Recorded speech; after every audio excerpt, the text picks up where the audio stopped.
Hey, welcome. There's one part of English grammar that can trip almost everyone up, the present perfect tense. If you've ever kind of scratched your head wondering about the difference between, say, I saw and I have seen, then you are in the right place. Let's get into it. So let's just look at these two sentences right here. I saw that movie versus I have seen that movie. I mean, on the surface, they look almost the same, don't they? But that one little word, have, well, it changes everything. This is the exact puzzle we're going to solve together today. And this whole past-present puzzle thing, it's a super common challenge, so don't even worry about it. By the end of this, I promise you'll get the hang of the present perfect's unique and really important job in English. So, what's the big secret here? Well, it's actually pretty cool when you think about it. The present perfect tense is basically a bridge. Its entire purpose is to connect something that happened in the past to what's happening right now. So, it's not just about the past, it's about how the past affects the present. Okay, so before we jump into when we should be using this tense, we've got to know how to build it in the first place. And trust me, it's really straightforward. Let's take a quick look.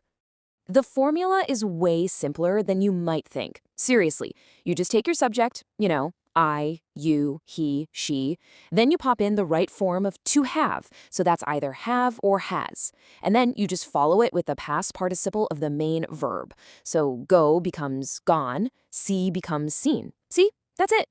All right, now for the really good stuff, the part that's going to make this all click. Forget about memorizing boring grammar rules. Instead, I want you to think of this as having three powerful tools in your grammar toolkit, and each one does a very specific job. So, your first tool is all about the present result. You use this for a past action that has a really clear, obvious effect on what's happening right now. Like if I say, Sharon has baked a cake, what am I really telling you? I'm telling you there's a cake right here, right now, probably ready to eat. The past action, the baking, has a delicious present result. Now, our second tool is for something I call the unfinished timeline. This is what you use when an action happens in a time period that isn't over yet, like today, or this month, or this year.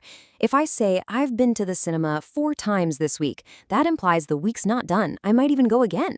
Or Claire has worked there since 2006 means she's still working there. The timeline connects her past work all the way to the present. And finally, tool number 3, life experience. This is how we talk about all the things we have or haven't done in our lives. The key thing to remember here is that the specific time is not important at all. When we say, he has climbed Mont Blanc, we're not thinking about when he did it. The important part is the experience itself, which is now a part of his life story. And this is a perfect example of that third tool in action. When you ask someone, have you ever watched the Eurovision Song Contest? You're not asking if they watched it last Saturday. Nope. You're asking about their entire life experience up to this moment. That little word ever is a massive clue that we're talking about a life experience. All right, we've got our 3 tools. Now it's time for the main event. Let's put the present perfect head to head with its biggest rival, the past simple, so we can finally, once and for all, solve that puzzle from the very beginning. Okay, this breaks it all down. The past simple, that's for things that are done, over, finished. Think of it like a story where the book is closed. We often know exactly when it happened, yesterday, last week, back in 2010. But the present perfect, it always keeps a door open to the present. The time is either unfinished or we just don't know it, because the important thing is that link to now. So let's solve it. I read this book 2 weeks ago. That's past simple. The action is totally finished, the time is specific, it's in the past. But I've read this book? That's present perfect. We don't know when, it doesn't matter when. What matters is that the experience of reading that book is part of who I am right now. I can tell you all about it. See the huge difference? Okay. So now you have the theory, and you've got the tools in your toolkit. But, the only real way to get good at this is to actually start using it. So, it's your turn to make that past-present connection. So if you take away just one thing today, let it be this. Whenever you're stuck, whenever you're not sure which tense to use, just ask yourself one super simple question. Is there a connection to now? That's it. If the answer is yes, if there's a result you can see, an unfinished timeline, or a life experience that matters in this moment, then boom, you need the present perfect. And hey, to get you practicing right away, I'm going to leave you with this question. Think about it for a second.